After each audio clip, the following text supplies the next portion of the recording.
Hey guys, welcome back to Buzzer to Buzzer.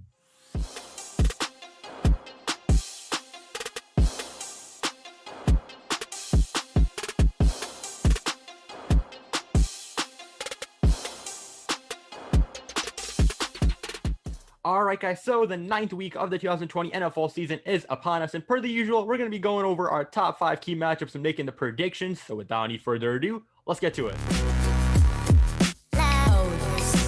All right, guys, so the first game which we are going to be predicting is going to be the one between our hometown team, the Chicago Bears, against the Tennessee Titans. Now, guys, the Titans are favored to win this by 6 points, and it can be inferred because of the Bears' losses in 2 consecutive games.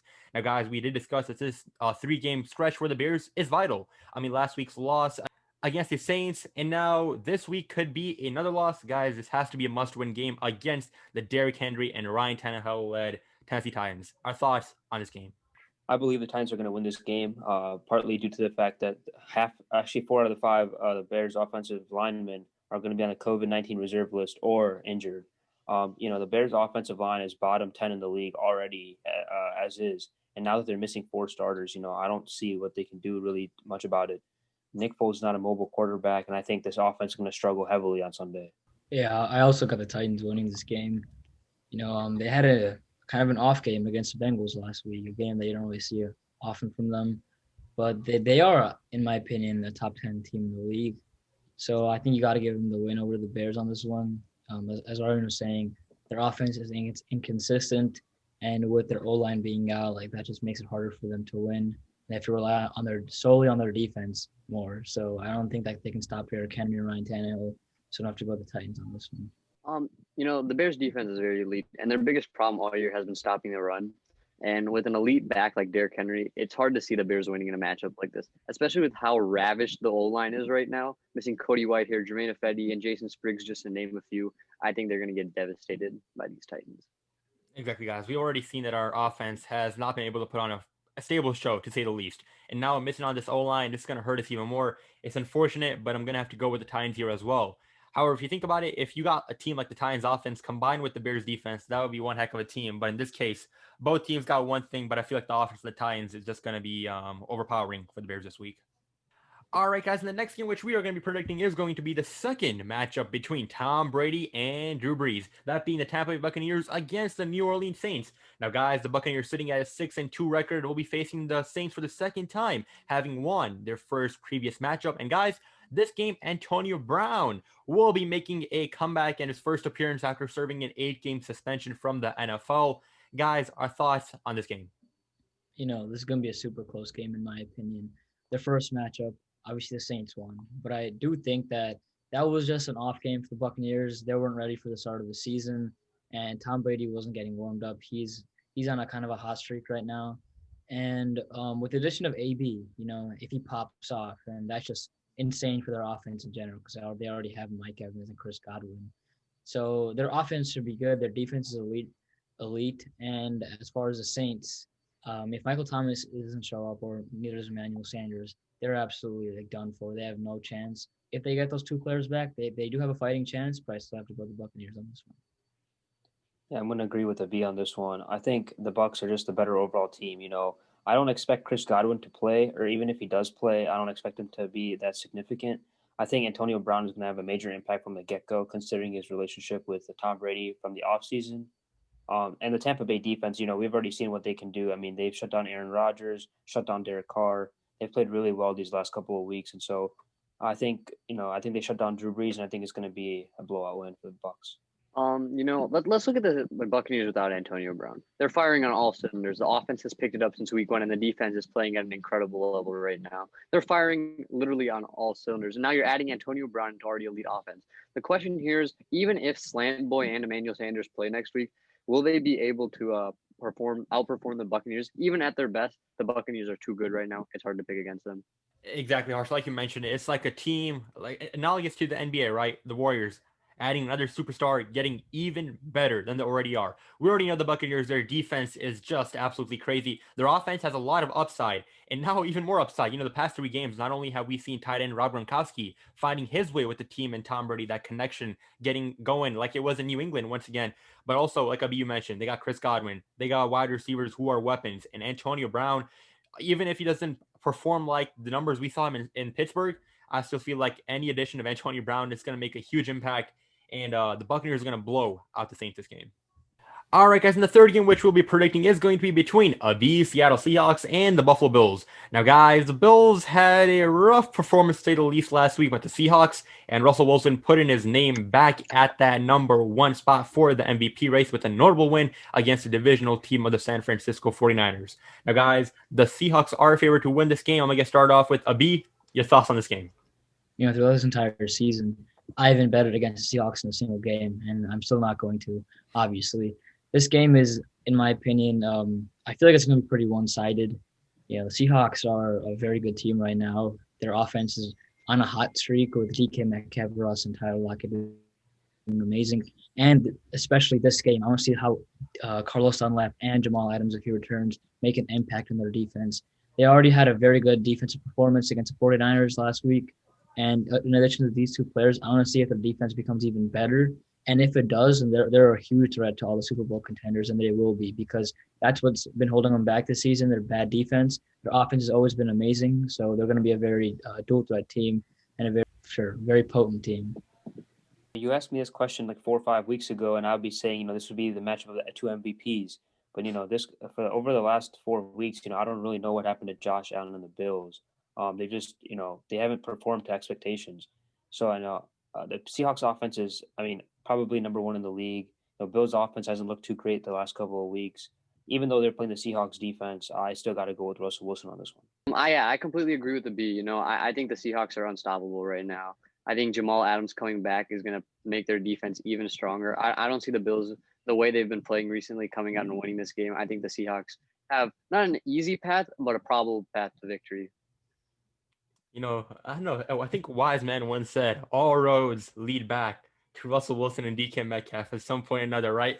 Well, whoever that wise man was now, this game is going to prove that once again. The Bills, sure, last week they barely defeated a hobbled New England Patriots.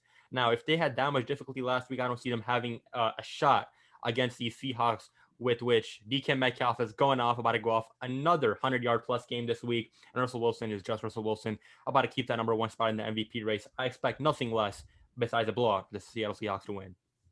All right, guys, and the fourth game, which we'll be predicting, is going to be between the Baltimore Ravens against the Indianapolis Colts. Now, guys, the Ravens are coming off that tough loss last week against now an undefeated Steelers team and are sitting at a 5-2 record, just like the Colts being led by Phillip Rivers. Guys, our thoughts on this game?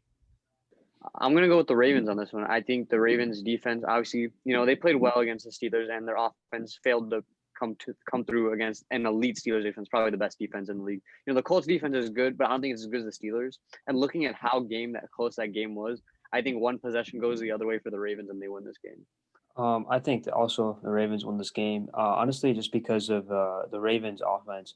They played the best defense in the league last week, and they just came up a couple yards short of that 4th down play. And that Colts defense is pretty good, but definitely not as good as the Steelers. So I expect the Ravens to win this in a pretty big win. Yeah, definitely. I think Ravens is an obvious choice here.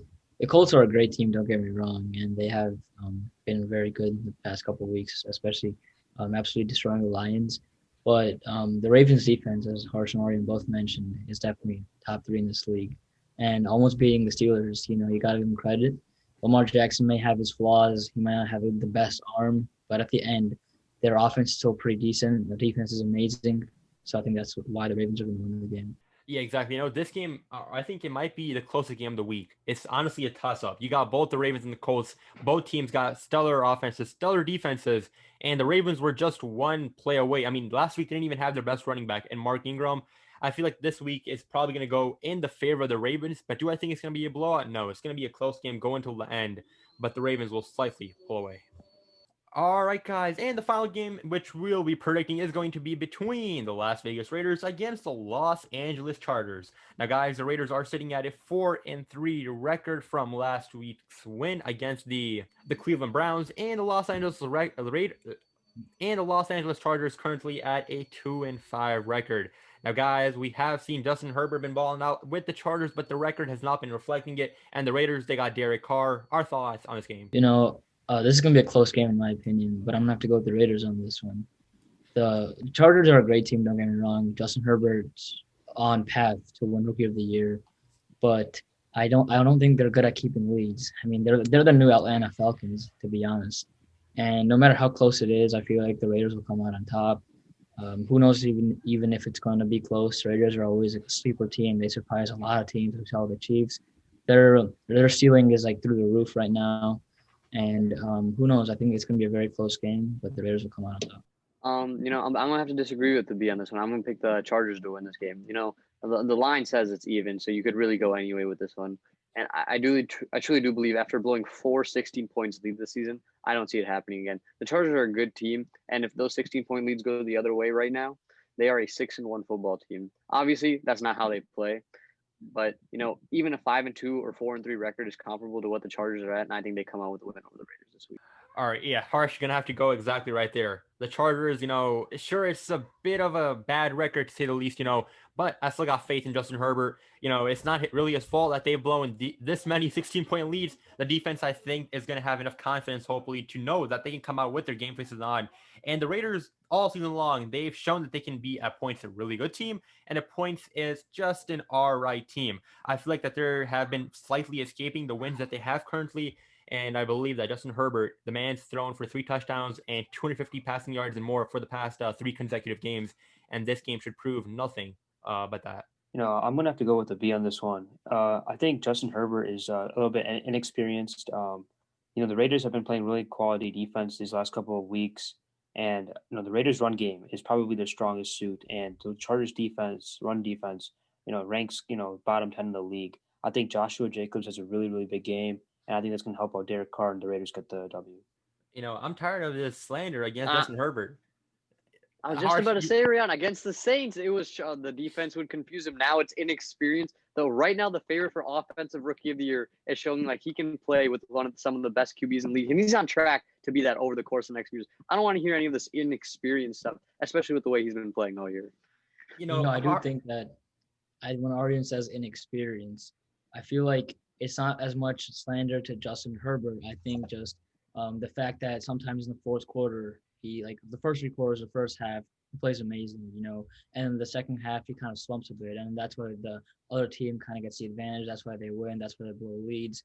Also, it's the defense's fault for sure. The Chargers defense has been not that great ever since they versed the Chiefs, in my opinion. But I also look at last week. I mean, what I mean by experience is he hasn't been able to read all the defenses. I mean, he's only played like 4 games in his NFL career. The Broncos last week, they did confuse him. He threw 2 picks in that game, one near the end of the game, in which the Broncos were able to score on and eventually bring it back home. But that's what I mean by an experience. I don't think he's a bad quarterback at all. I just think he needs more time to become the future star in the league. I still don't think you can label him as inexperienced only because you expect your defense to not allow 21 points in the last 11 minutes of the game. And then looking at the second half statistic that B brings up about him falling off, statistically speaking, over the course of NFL history, the third quarter has always been the least scored quarter. And you can't really hold against what NFL trends show against him scoring not enough points coming out of the half. For sure, it's something you learn from the movie Moneyball. The analytics, sure, they come in hand, but it's not everything. And, to solidify my belief in Justin Herbert, Harsh. Yes, sir. If you don't mind, I'm gonna join Harsh as a vote. If Justin Herbert does not win Offensive Rookie of the Year, I'll take a pie with Harsh to the face. All right, guys. Well, it is going to be quite the 9th week of the 2020 NFL season. We got some great matchups. And, guys, as always, be sure to hit that like button. Subscribe. Let's get to 600 by the end of this weekend and mid next week. And, guys, comment down below your predictions for these top 5 matchups. Love hearing what you guys got to say, and we'll engage with you guys there as well.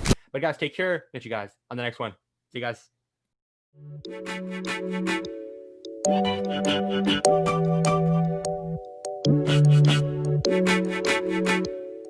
Bye.